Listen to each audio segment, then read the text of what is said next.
Well, a week ago, Tuesday,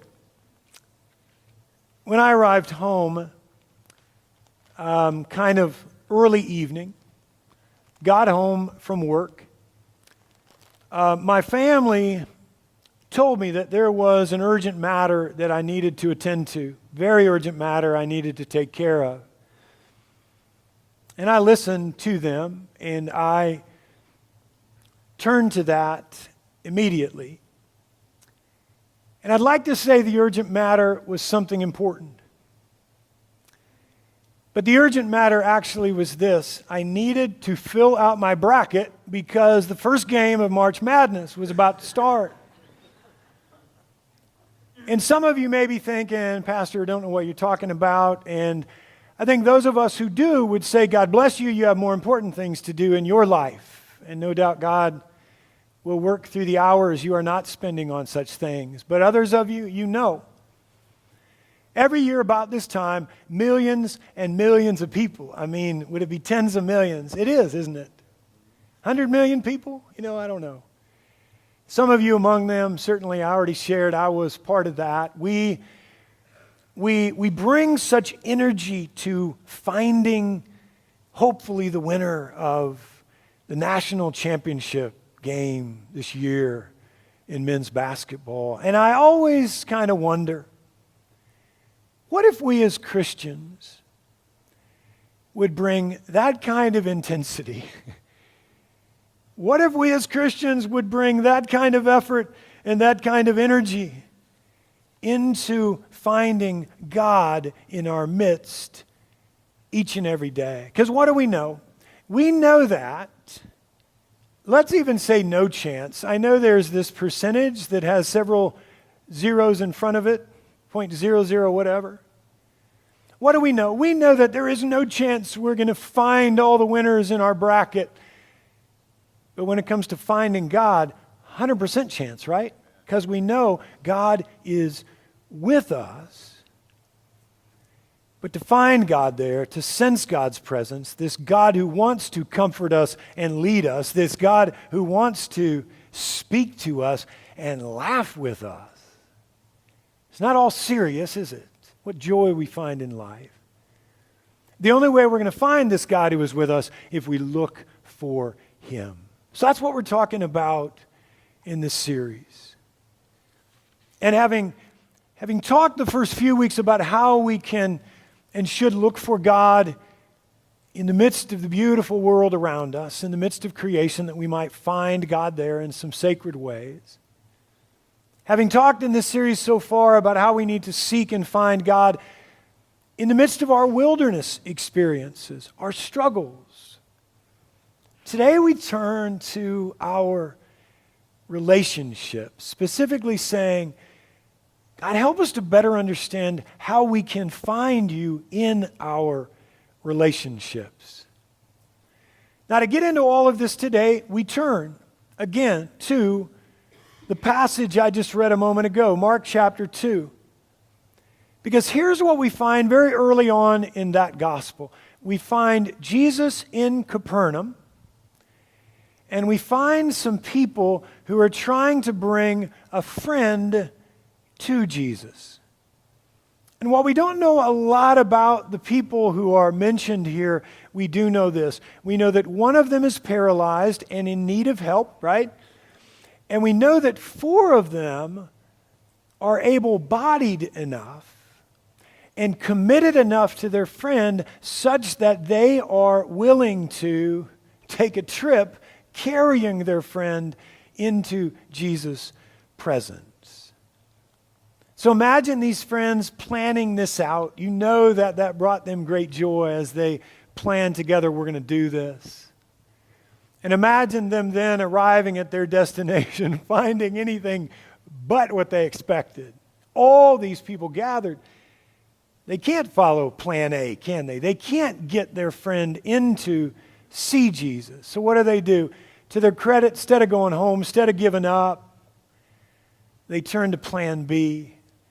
Or so we think. Maybe they went through several other plans in their mind, and then they landed on this one.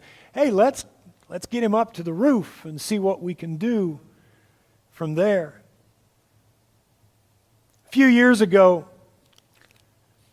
when we were at our old house over in Brandon, the boys and I, as we would often do, created a little game that we were playing together. They're never very complex games, but we were having fun nonetheless. All you had to do was take a tennis ball, throw it up on the roof, and whoever could get closest to the top without going over, they would win the game, right? And I'm thinking, I want to say that's when the kids were younger, but boy, as I think about that, I'd kind of like to do that this afternoon. So if any of you drive by and I'm out throwing tennis balls on the roof, then you see me run around and come back.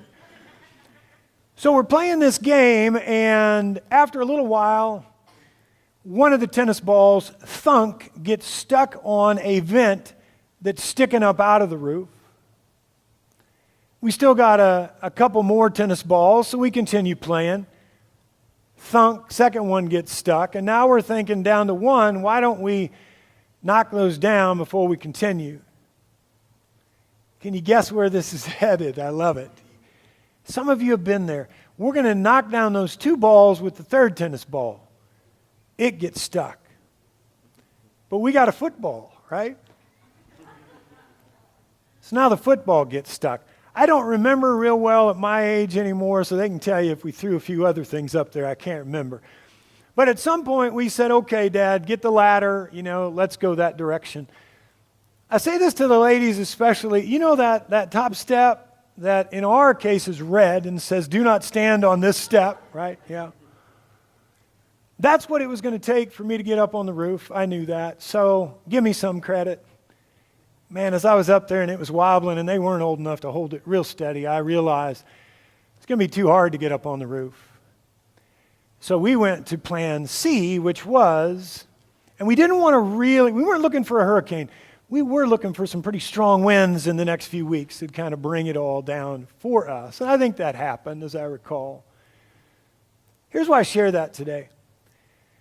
When we look at this story, and when we think about these men getting up on a roof, especially carrying a man up to the roof, we often think of a roof that we see today, a bit of a pitch to it.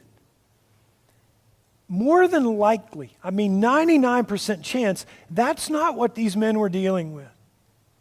More than likely, they were dealing with a flat roof, and even more so in most homes in that day, there was a staircase on the side of the house leading up to that roof. And so their greatest challenge wasn't getting on the roof. Sometimes we think of it that way. Their greatest challenge was what they had to do once they got up there. Because once they got up there with this friend, now they really had to begin to demonstrate their profound love for him, demonstrating that love as they began to dig and claw at this mud and thatch roof in order to create a space through which they could lower him. Imagine being in the house that day. That would have been pretty cool. You begin to hear some things above. You begin to see the roof right above Jesus begin to crumble a bit. A hole appears. It gets larger and larger. And then eventually, here is this man being lowered down into Jesus' presence. And in that moment, Jesus does two things. First, he says to the man, your sins are forgiven. We find that in verse 5 of chapter 2. And then he says this in verse 11, get up, take your mat, and go home. Would you agree this guy had a pretty good day, didn't he?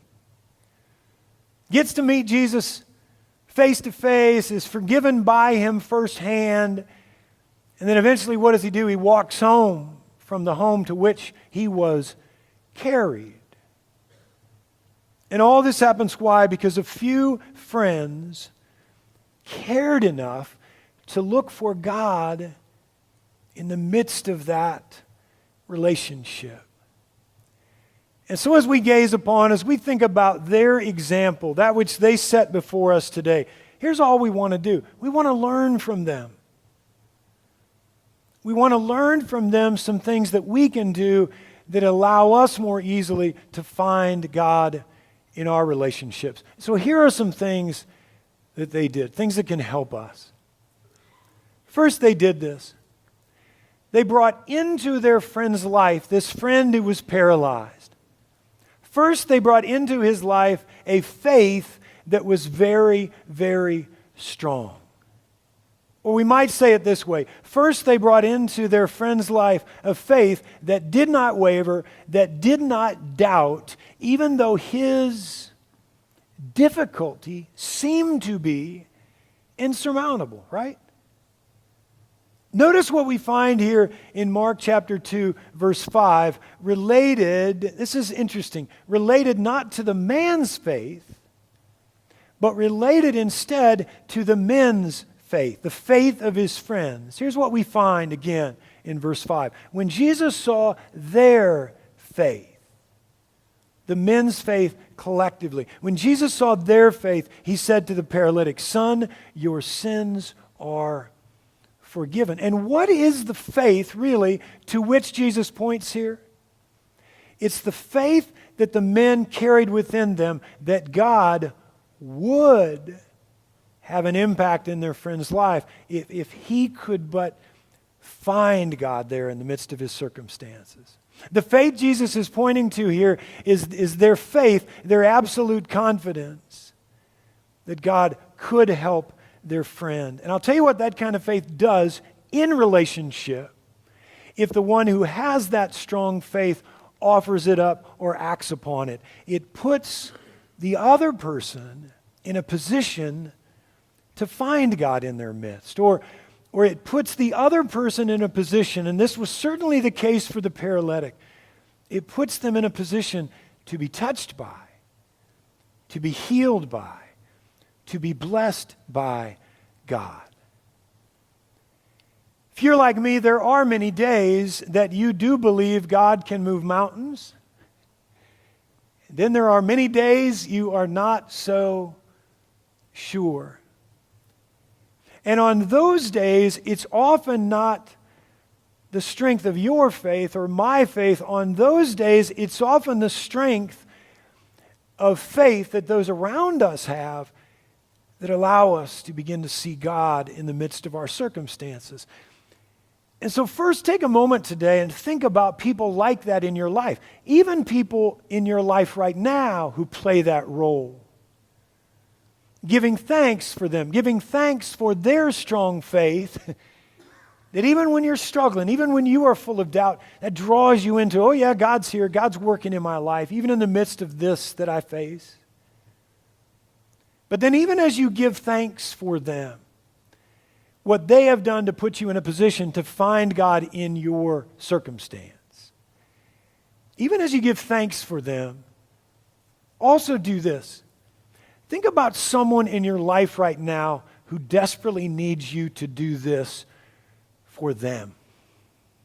They need you to share a strong faith with them so that in the midst of their doubt, in the midst of their struggle, they might somehow begin to gain some confidence, look for God in their midst. Because what will happen if they do that? They'll be in a position to find God there. A God who can help them, a God who will help them in so many different ways. Again, who needs you to bring that kind of faith into their life right now? Because when you offer that up to them, what does that do? It creates an environment for them to more easily find God in their midst. Now, having shared their strong faith with their friend, they now do this for him.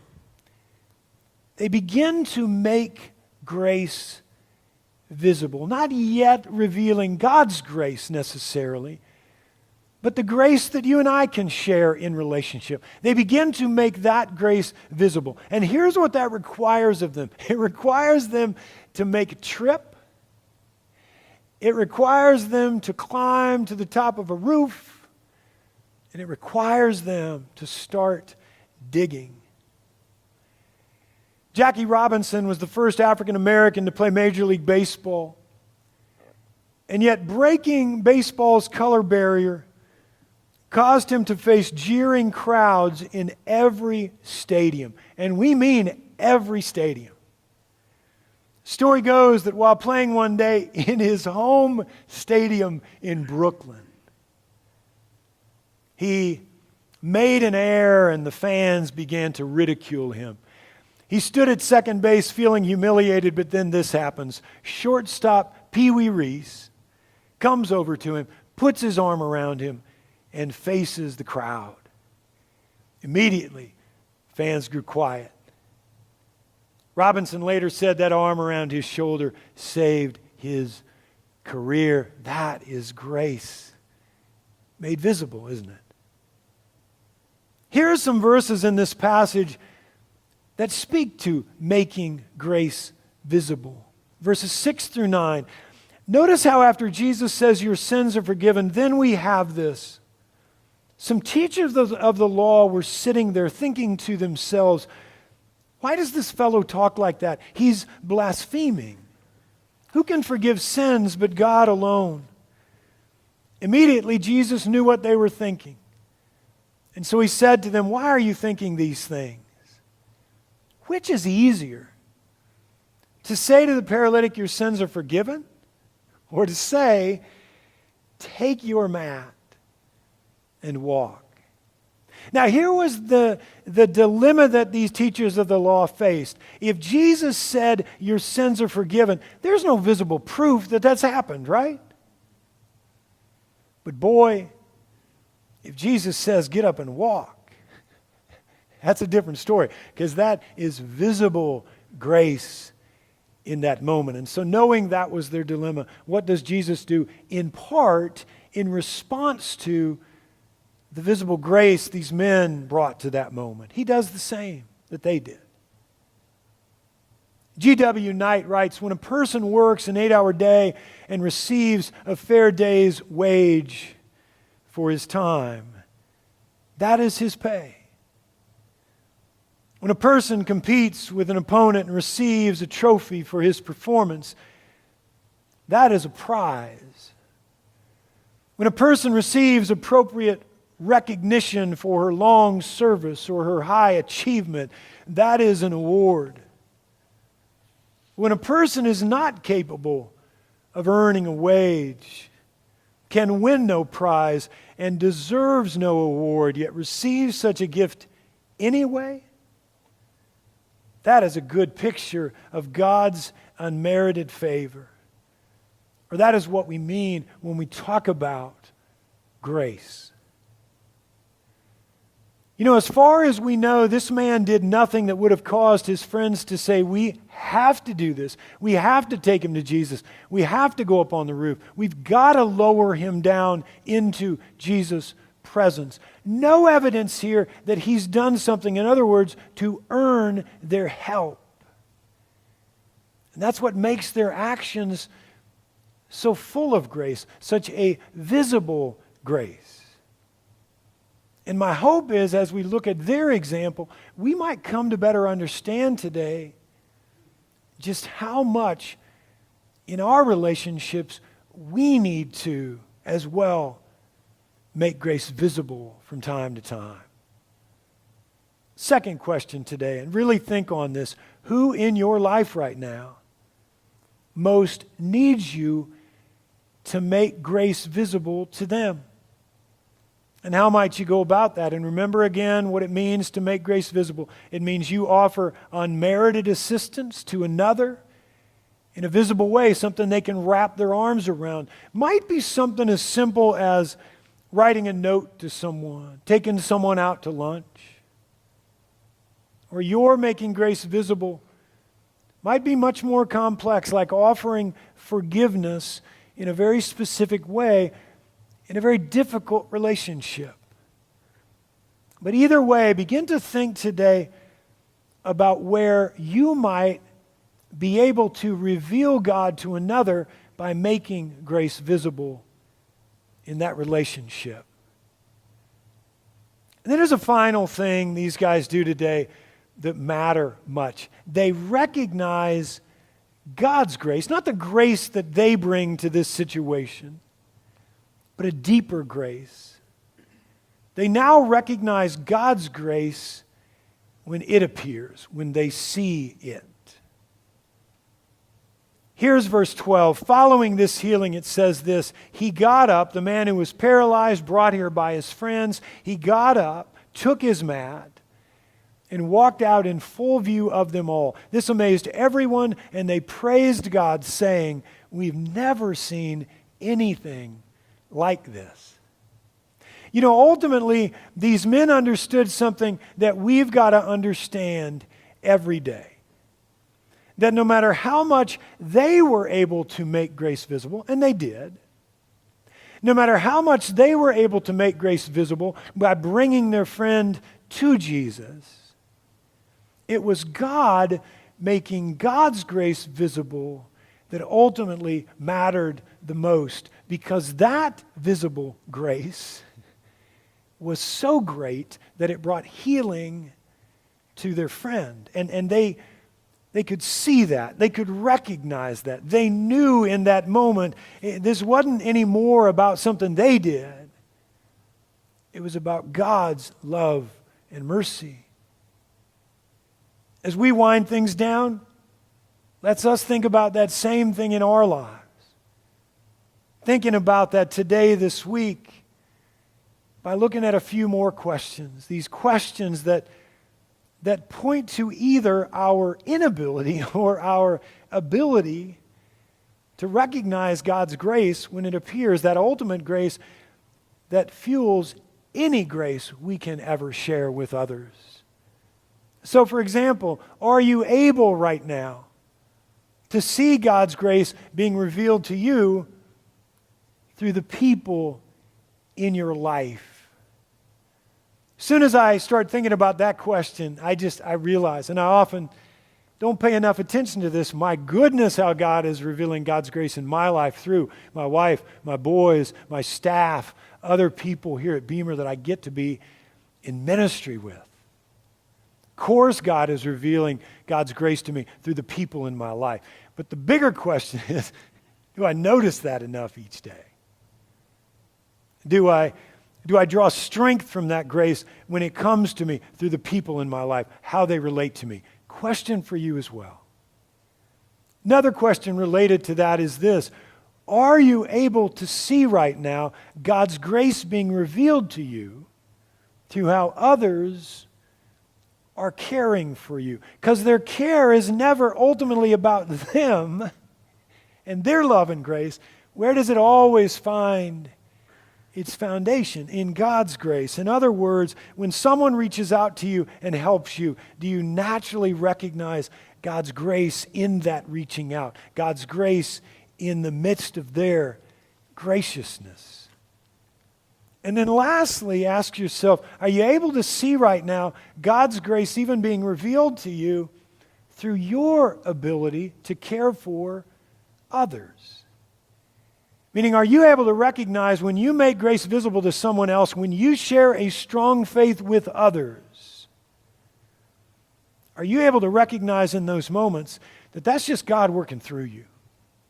Again, God's grace ultimately fueling the grace and mercy and love that you offer to others. Claim this today. In every relationship, God is present. So in addition to finding God in creation, in addition to finding God in our wilderness experiences, and if you're here for the first time, if you've missed the last couple weeks, man, I encourage you to go online and watch those messages in the series. In addition to looking for God in creation and our wilderness experiences, we recognize today as well our need to look for and find God in our relationships. So one final time, just to ask yourself, who in your life needs to see a strong faith in you that they might more easily find God in their circumstance? Who in your life right now most needs you to make grace visible to them? And lastly, are you recognizing God's grace as God's revealing that to you through your relationships.